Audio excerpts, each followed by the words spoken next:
Hey guys, it's Madison Estes. Welcome back to my channel. Today I'm going to be reviewing the 90s YA horror novel, The Starlight Crystal by Christopher Pike.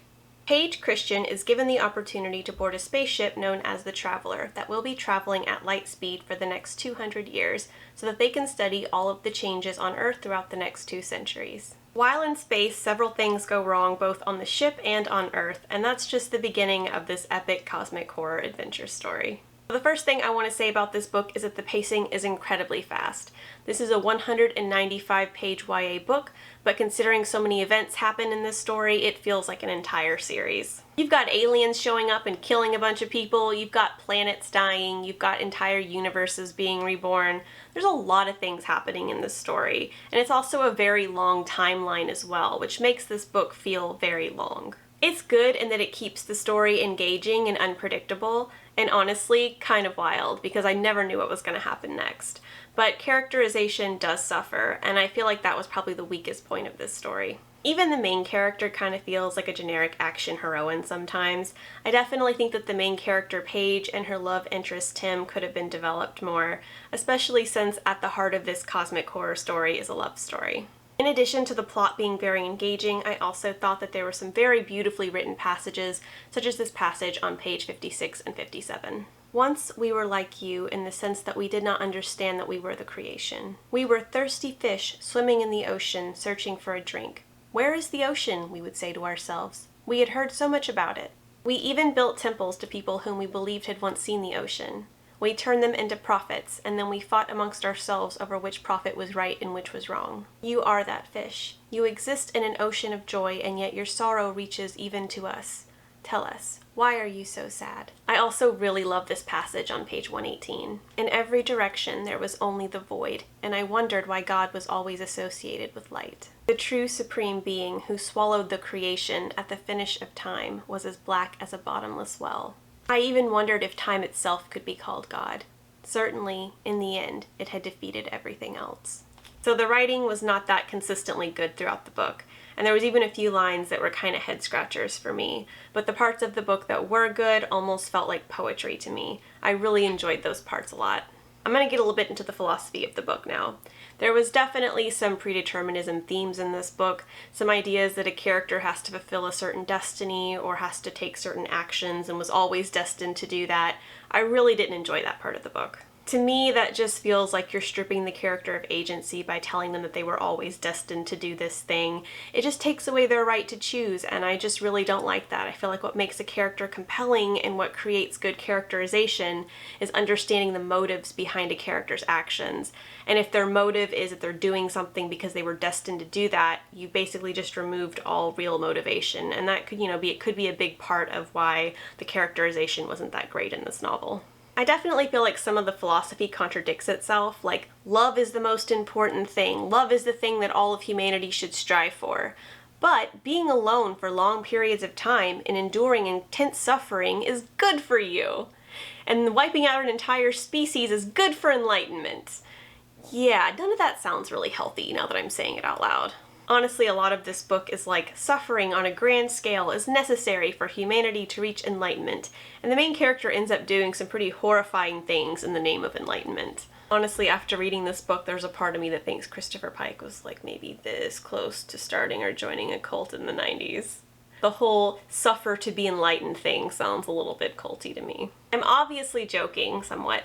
Although I don't necessarily agree with this philosophy, I did think that it was very thought-provoking and it added some depth to this story. I am going to get into some spoilers now. I am going to leave out the major twists and surprises, but I'm going to talk a little bit about the ending. So if you don't want to know anything else about this book before you read it, I would leave now. But before you do, don't forget to like this video and subscribe. If you don't, you're going to get sent into space and attacked by aliens and sucked into a black hole and then reborn into a new universe, and it's a lot, okay? It's a lot to deal with, so just subscribe so you don't have to deal with all that.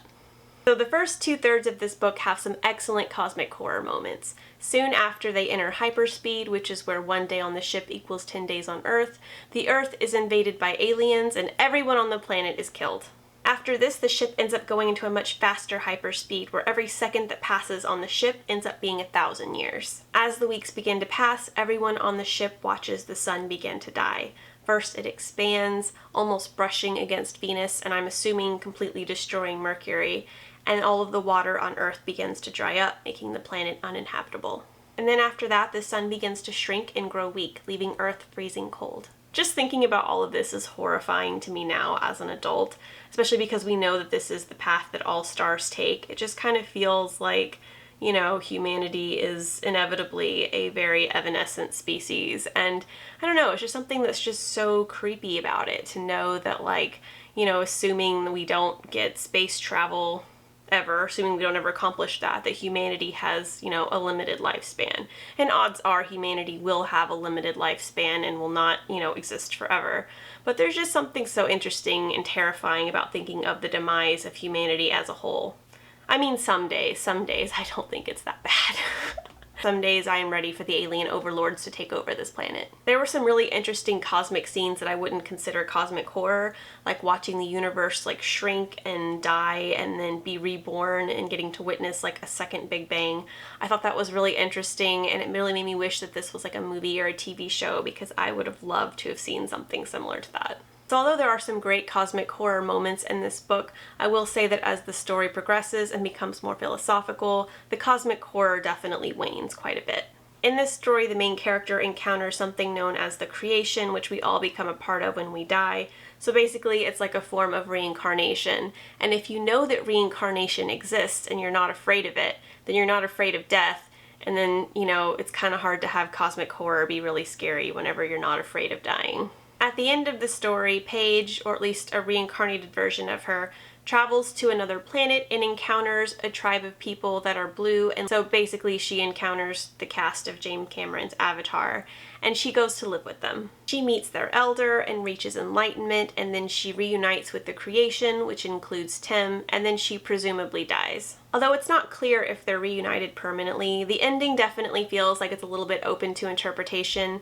Personally, I kind of hope that she did die, because in this story it seems like to be alive and trying to find enlightenment means that you're going to lose everyone that you love and you're going to be extremely lonely for a very long time. And it just seems like a super bummer of a time, honestly.